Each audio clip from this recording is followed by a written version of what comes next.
We should all be trying to tackle empowering girls to change the world, and sometimes that requires local solutions to help aggregate impact.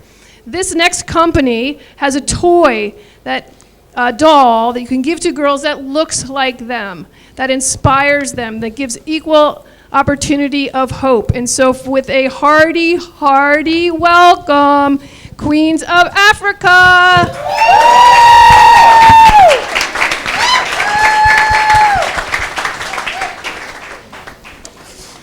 Good afternoon, everybody. My name is Taufik Okoya.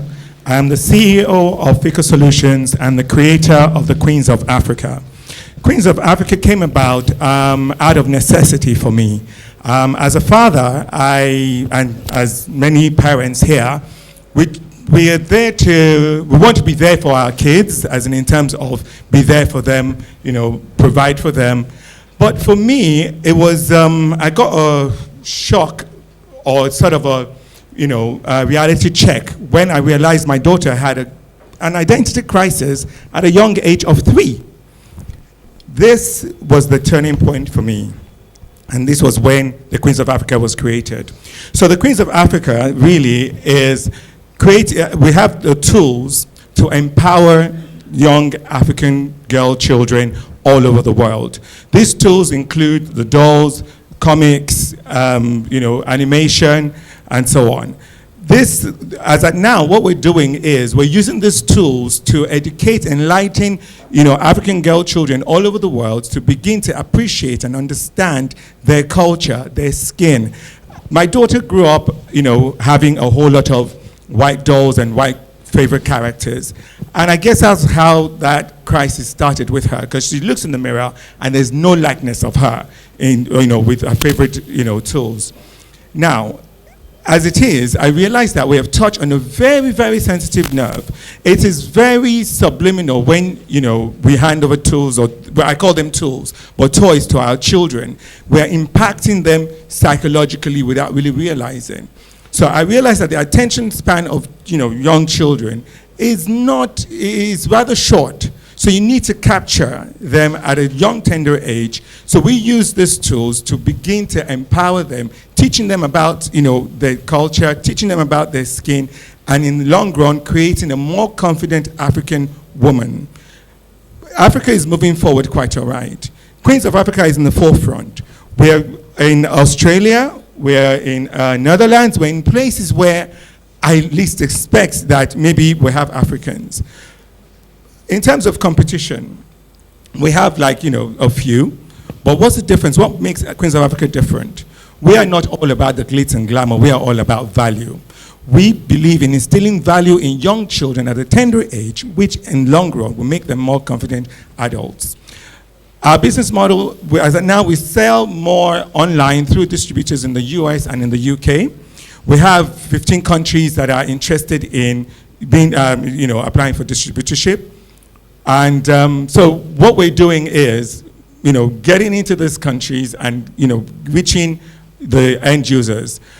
For us, as at now, we are working on licensing and merchandising.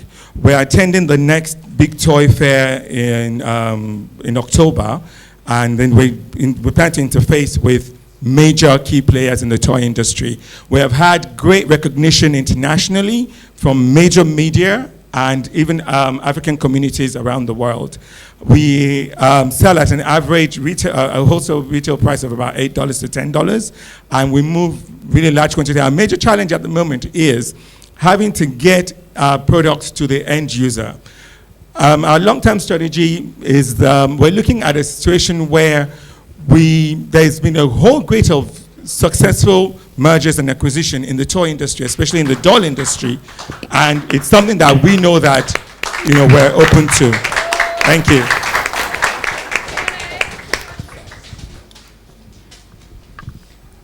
How do you get the distribution? Obviously, it's a very competitive business. How do you get on shelves and get the word out? One of our major challenges at the moment is the fact that we're not in the major stores in these countries. So we sell online. We have distributors that have been appointed in some other countries now that, so we're really strong on our online sales. Are those online sales just to distributors, or are you selling to the end user? And also, can you talk just a bit about pricing?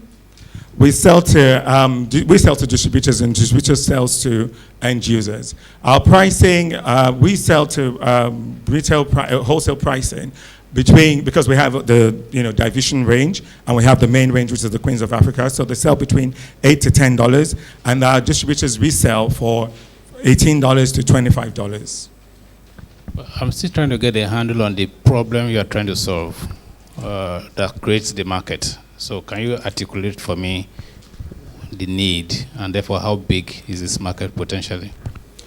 The picture you find, or the subliminal message that has been passed over years, is that of a white doll given to a black child. This has led to an erosion of their confidence. And you find out that it's not just, the challenge of being a woman, but of being a black woman, trying to, to build your confidence, to be able to go out there and do stuff. You have to go over the challenge of, standard of beauty, maybe your skin color, hair. For example, I believe that it's this lack of confidence that has led to the multi-billion-dollar business of weaves and skin toning, bleaching, amongst women. So for us, once you're confident and proud in your skin, that's a major hurdle to success. So you've gone over that, and you go beyond just your outward appearance. I mean, we all get judged by our outward appearance, if we like it or not. But once you're comfortable in who you are and how you look, I think the rest is easy. So who's on your team? I have like 8 members of my team, and my advisory, we will also work with some consultants. My board members are more my brothers. We have over 15 years in management, production, and marketing.